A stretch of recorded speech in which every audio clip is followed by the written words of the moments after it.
Welcome to the Canadian Beef Cattle Podcast, presented by the Beef Cattle Research Council.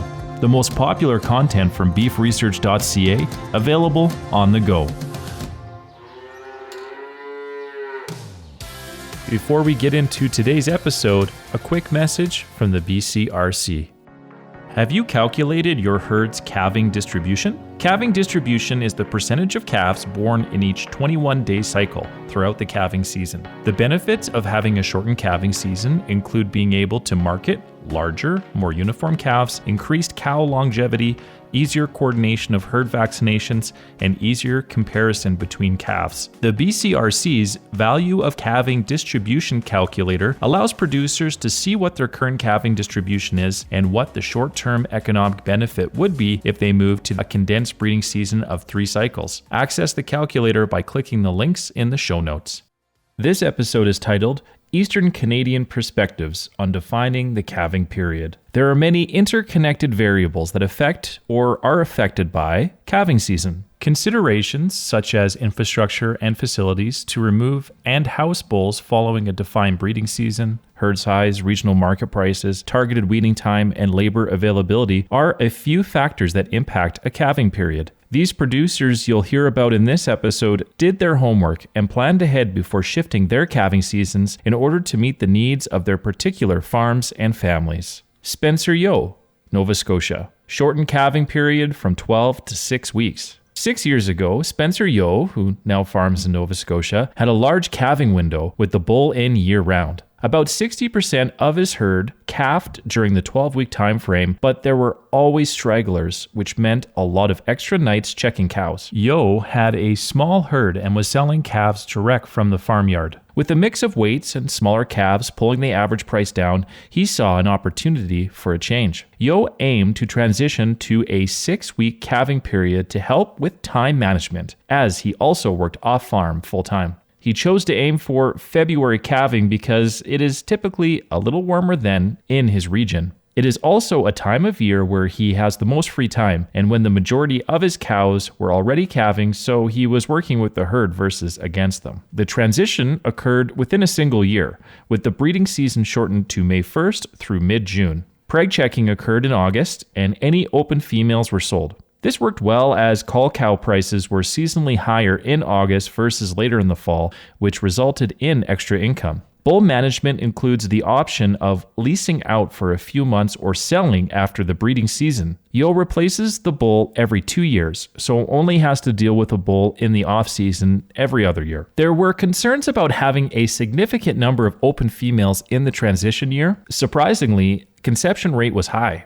Leading up to the breeding season, the cows were on a high plane of nutrition to support conception. Spencer noted, if you are going to adjust your calving window, you need to make sure your cows are in good shape to do it successfully. Infrastructure is another important consideration. In Nova Scotia, snow and freezing rain is common. Producers need to have a bedding pack under a roof, and space may be a limiting factor. Spencer had the facilities to do this, but recognizes others might not choose a February calving window based on existing facilities. In moving to a 6-week calving season, Spencer noted it was relatively easy to identify cows that weren't pulling their weight. With the goal of having a cow calf every 12 months versus every 14 months or longer, it became very evident which females were meeting that objective.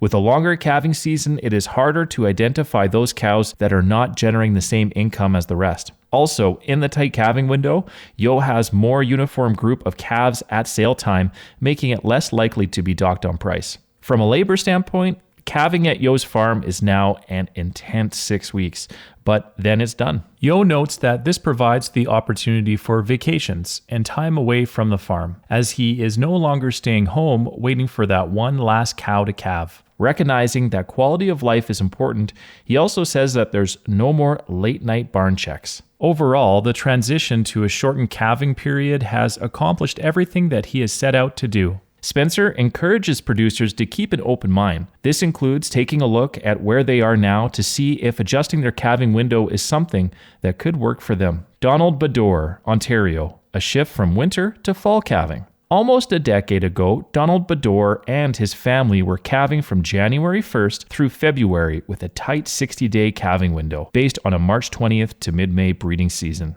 Family labor was available, which meant regular checks could be done throughout the day and night. As labor availability decreased and some opportunity to purchase another farm came up, the family decided to switch to fall calving from August 20th to the end of September, with the breeding season starting November 14th. The calving window stayed the same at 60 days. The Baddours had originally planned to shift the herd in thirds, holding back breeding of 1/3 of the herd for 6 months to result in the whole herd shifted over 3 years. After the first year, they realized that fall calving was much easier. They did not have enough labor for 2 calving seasons, so they switched the rest of the herd in year 2. Their cows were always wintered outside with access to shelter, and that has remained the same. This is one of the driving reasons why they aim to be finished calving at the end of September. Calves that are any younger are much harder to manage through the winter. Their calves overwinter well in this management system and are an example of what wintering calves outside in this region is possible.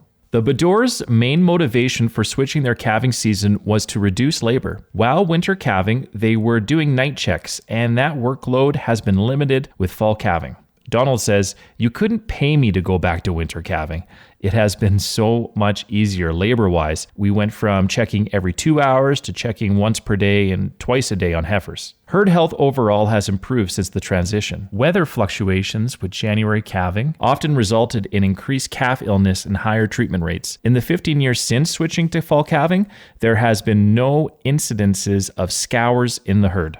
During the first couple years of following transition to fall calving, lower conception rates made the Baddours realize that they needed to change their winter feeding practices. With January calves sold mid-September, they had utilized low-quality hay going into fall. That was no longer feasible, as they recognized the need to provide good quality feed during the breeding season, which had shifted to mid-November. It took some alterations, and it was a bigger adjustment for older cows, while the younger females adapted to the change more easily. Overall, it took 3 years before they were happy with the performance. Calving difficulties were reduced as cows calving on pasture were in good body condition. However, if there was a difficulty, it became a challenge due to the lack of pasture handling facilities. Management of pasture becomes a consideration as well. This ended up being well-timed with the purchase of land that included more open fields, less rough ground and bush, allowing easier monitoring of cows and processing of newborn calves every day. Since calving on pasture, predators have been more of an issue. This adds to the increased need for closer monitoring of the newborns.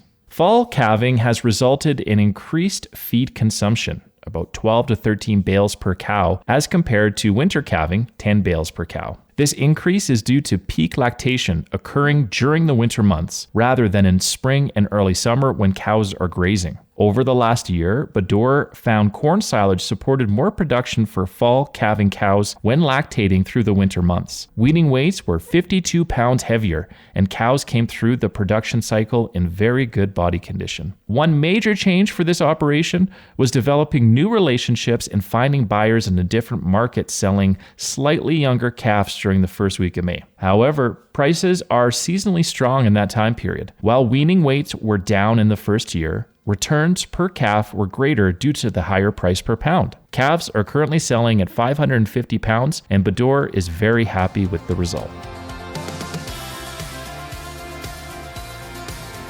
Thank you for listening to this week's episode. You can find all relevant links and information at beefresearch.ca or in the show notes.